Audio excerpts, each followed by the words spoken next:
Hello and happy 4th of July weekend. Even after a long day of work today, I'm really excited to be conducting this video and connecting with all of you. So thank you for being with me. For those of you who don't know me, my name is Michael Cherry and I am running for Tribal Council. First and foremost, I am seeking appointment to be of service. I love our tribe and I love our tribal people. My goal is to conduct one short video each week on varying topics throughout this campaign season. Tonight's topic is my sister's painting that inspired my slogan. So we were able to get some signs up this week in Grand Ronde, but if you're not in Grand Ronde, then you're not going to see them. So we wanted to share those with you this evening.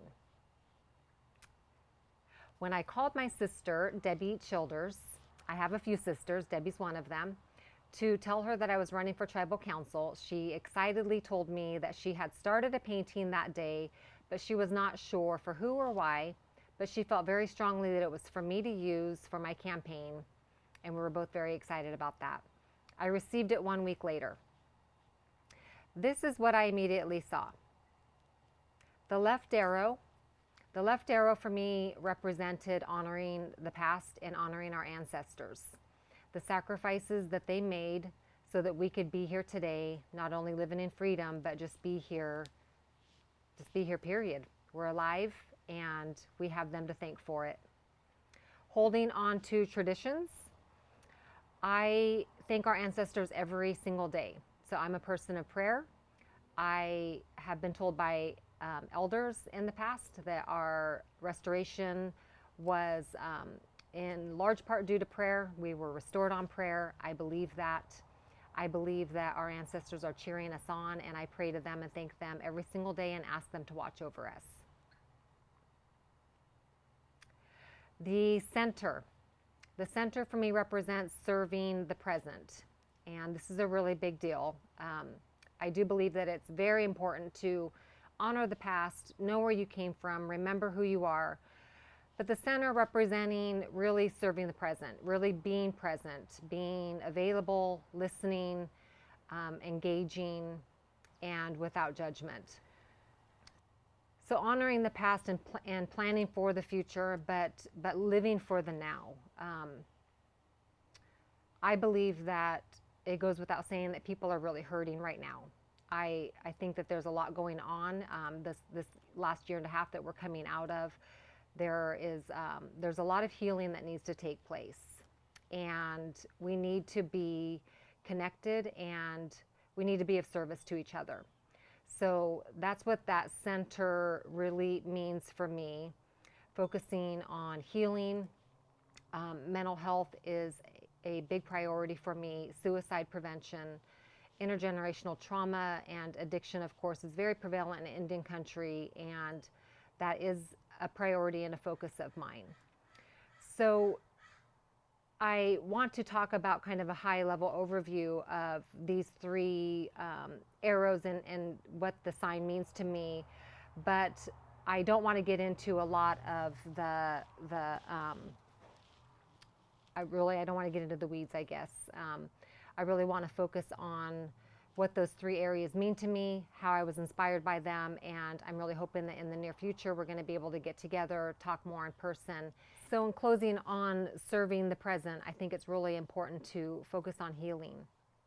Mental health, suicide prevention, intergenerational trauma, and addiction is prevalent in Indian country. That is a priority of mine. And the right arrow, the last one, represents shaping the future. So raising up righteous leaders, there will be a time when we pass that baton on to the next generation. Our youth they're our future. And I remember growing up in Grand Ronde and having our tribal council post-restoration. I've seen all of them. I loved them as a child. I remember them talking about the same thing.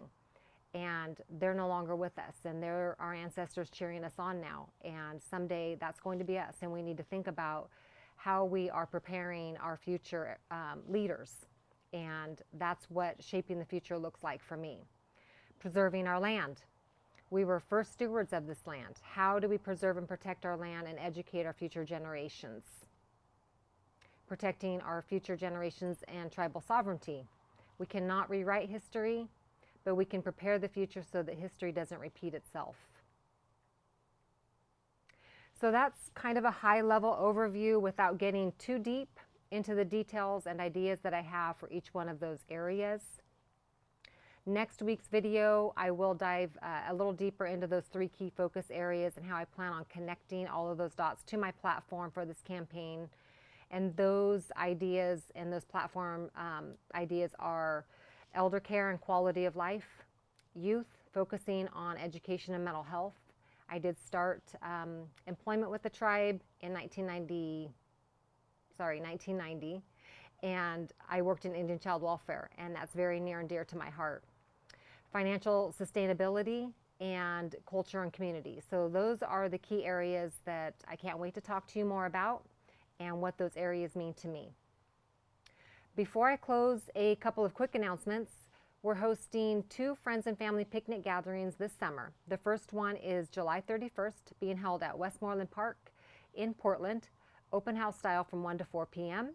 The second one is August 14th, to be held in Grand Ronde at the Day Park, also open house style from 1 to 4 p.m. So I hope to see you there. I want to talk to you about a lot more of these ideas that I have. And lastly, I would be remiss if I did not say thank you to my beautiful sister Debbie for providing the inspiration in the artwork behind everything that you've seen tonight. So thank you very much.